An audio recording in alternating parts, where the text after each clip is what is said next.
now officially know when Final Fantasy XIV is coming to the FF series X and S. And from the information, we did get a whole bunch of other information when it comes to how you can actually grab that game if you're planning on playing it. And of course, any more so if you're someone who would worry about the whole thing of Game Pass being needed to play Final Fantasy XIV right along with the subscription if you do decide to go for the full version. And now we got any more information about how this is going to operate and what you can expect jumping in on March 24th. And of course, today I'm going to be breaking down everything you need to know about the launch of 14 over on the Xbox so you are prepared to hop in day one. But before we hop into all that, I do want to give a giant thank you to everybody that is supporting over on patreon.com/Maconn, hitting that wonderful join button here on YouTube, and of course subscribing over on twitch.tv/TroyMaconn, where we are streaming pretty much every day starting around 7 p.m. Central. And with that, let's get into this and let's break down everything you need to know about the launch of Final Fantasy XIV on Xbox. So like always, the information is coming from the official website. I will have it linked in the description if you want to read over it yourself. So to start off here, the main thing is with the release of Final Fantasy XIV coming on March 24th of this year. So here in about a week and a half-ish at the time of that video. And of course, a lot of people have been wondering about how they're going to operate with Game Pass and having any subscription to Final Fantasy as well. But do not worry, of course, the free version is still going to be available for you running over on Xbox. So, of course, this will, of course, allow you to play all the way up to Stormblood with a few restrictions such as level, guilds, and a couple other things as well. I will have a video coming very soon breaking down the exact detail of the free-to-play version of Final Fantasy 1441. I'm curious about that. But when it comes to that specifically, is a call for any of you who have a Game Pass Ultimate, which is the higher tier of Game Pass, and you can play that with the basic tier, like the free version. But for anyone with Ultimate, you are going to be getting a little extra treat here. Not only with, of course, the Starter Edition coming in here, which will include the base game of Realm Reborn, Heaven War, and Stormblood. So, of course, Endwalker is not available in it. So, if you're going to play that, or in the future, going to play a Dawn Trail, you are going to have to pick them up separate. But for the base starter pack, you will have base game to Stormblood. And not only will the people who are going to be playing for the fourth time for free will be able to play this, just keep in mind, if you are going to be a free-to-play player, you will need a Square Enix account that don't previously have a subscription. So if you previously have played Final Fantasy XIV and paid for a subscription, you are going to have to make a new account if you want to take advantage of the free stuff. But for everyone else that is, of course, still paying for the sub here, I know a lot of you was a little worried that you were going to have to rebuy the game itself. But lucky enough, when it comes to this Elite for a window here, so going from launch up to April 19th, if you have Game Pass Ultimate, you will get your hands on the Starter Edition 100% free.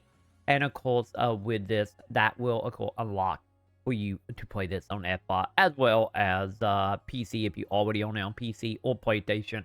And of course, with Final Fantasy XIV being a cross-play/cross account game, you are going to be able to log in back and forward through every version of 14 you might own. So keep that in mind if you are someone who might play on PC one day, PlayStation next day, and then Xbox when this actually launch. Just know, of course, to do that, you will have to have a license and have owned the game on all of them platforms. But lucky enough, Xbox with Ultimate is just going to be giving this away for free for you, so you can get all the way up to Stormblood with on your account, so you can hop in whenever you want. And of course, this is a fantastic thing, especially if you are someone who are going to be paying with the sub. So you can go ahead and grab this, and you won't have to worry about buying the game again outside of, once again, Endwalker and then Dawn Trail when it comes in the future. And also, to just get this out of the way, if it wasn't obvious, that, of course, the Starter Edition on Xbox will be free any if you already have an account as well. So do not worry, this is not just for new players, but this is for seasoned players as well as new players as well. So at least that's going to take a little bit of the thing off of course, having to rebuy the game again. Since as long as you pick it up within the time limit, you do not have to worry about buying it. And of course, buying all the previous expansions as well. So this is very good. Any of it not lasting as long as I would like, since it's only going to be lasting almost about a month. So make sure you hop on this and grab this as soon as you can before the period, if you are serious about playing Final Fantasy 14 over on FF, or just to get it registered to your account, just in case for a future endeavors.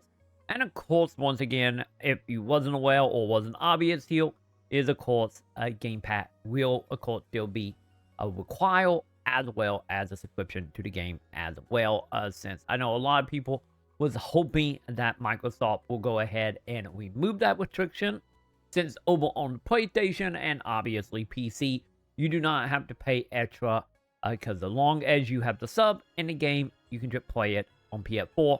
Xbox is still going to require you to have Game Pass, and there was no sign of that changing. And in return, once again, putting it up on Game Pass for a month seemed to just be a little way to try to bring down that angle a little bit for the player base. So sadly, Game Pass is still 100% required, right along with the sub, if you want to play with no restrictions. And that is everything going on with the launch of Final Fantasy XIV over on FF, once again happening on March 24th. And of course, I will be streaming all of Final Fantasy XIV around the launch to actually see how it's going to operate. Hopefully, no big issues will come from this. And also, no guarantee if I may or may not get addicted to Triple Triad again. We will figure that out when we get there. But nonetheless, that is everything you need to know as of now when it comes to the launch and how you can go ahead and get your hands on it. Once again, I will have a video coming very, very soon that will be breaking down what the difference between the paid version and the free version of Final Fantasy 14 in 2024. So be sure to do the thumbs up, subscribe, hit all the bells so you don't miss out on that video coming very soon. And of course, like always, I will go ahead and see you in the comments.